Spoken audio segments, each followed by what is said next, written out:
നമ്മുടെ കാലിനൊക്കെ തരിപ്പുണ്ടാവുന്നത് സാധാരണയാണല്ലേ. നംനെസ് അല്ലെങ്കിൽ ടിങ്ക്ലിംഗ് എന്നാണ് ഇത് നമ്മൾ വിളിക്കുന്നത്. കാലിന് തരിപ്പ് വരാനുള്ള പ്രധാന കാരണങ്ങൾ എന്തൊക്കെയാണെന്നറിയോ? പ്രമേഹം, വിറ്റമിൻ B12 കുറവ്, നമ്മുടെ ഞരമ്പുകളിൽ വരുന്ന സമ്മർദ്ദം അല്ലെങ്കിൽ പ്രഷർ, അതുപോലെ നടുവേദനയോടൊപ്പം ഉണ്ടാകുന്ന സയാറ്റിക്ക, ദീർഘനേരം ഒരേ നിലയിൽ ഇരിക്കുകയോ നിൽക്കുകയോ ചെയ്യുന്നത്, തൈറോയിഡിനുണ്ടാകുന്ന ചില പ്രശ്നങ്ങൾ, നമ്മുടെ ബ്ലഡ് സർക്കുലേഷനിൽ വരുന്ന ചില പ്രശ്നങ്ങൾ, ഇതൊക്കെയാണ് ഇതിൻ്റെ പ്രധാന കാരണങ്ങൾ.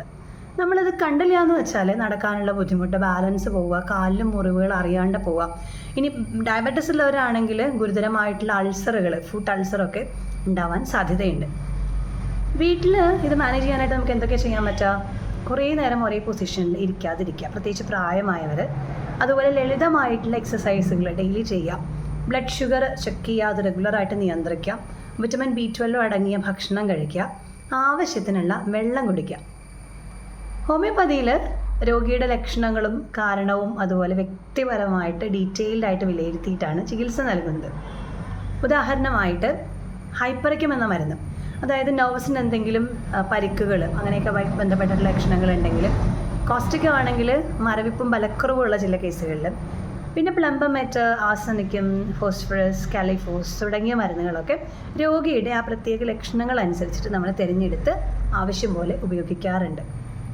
സ്വയം മരുന്ന് കഴിക്കാതെ ഹോമിയോ മെഡിസിൻസ് എപ്പോഴും ഡോക്ടറുടെ നിർദ്ദേശപ്രകാരം തന്നെ ഉപയോഗിക്കുക.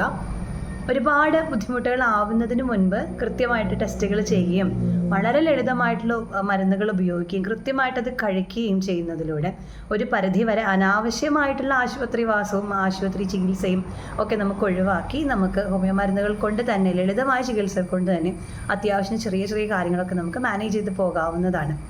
കൂടുതലായിട്ടുള്ള ബുദ്ധിമുട്ടുകൾ വരുമ്പോൾ നമ്മൾ ആശുപത്രികളെ ആശ്രയിക്കുക തന്നെ വേണം. എനിവേ ഡയഗ്നോസിസ് നമുക്ക് ഇമ്പോർട്ടൻ്റ് ആണ്. പക്ഷേ ലളിതമായ മരുന്നുകളിലൂടെ സാധാരണയായിട്ട് രോഗി സുഖം പ്രാപിക്കുന്നത് കണ്ടിട്ടുണ്ട്.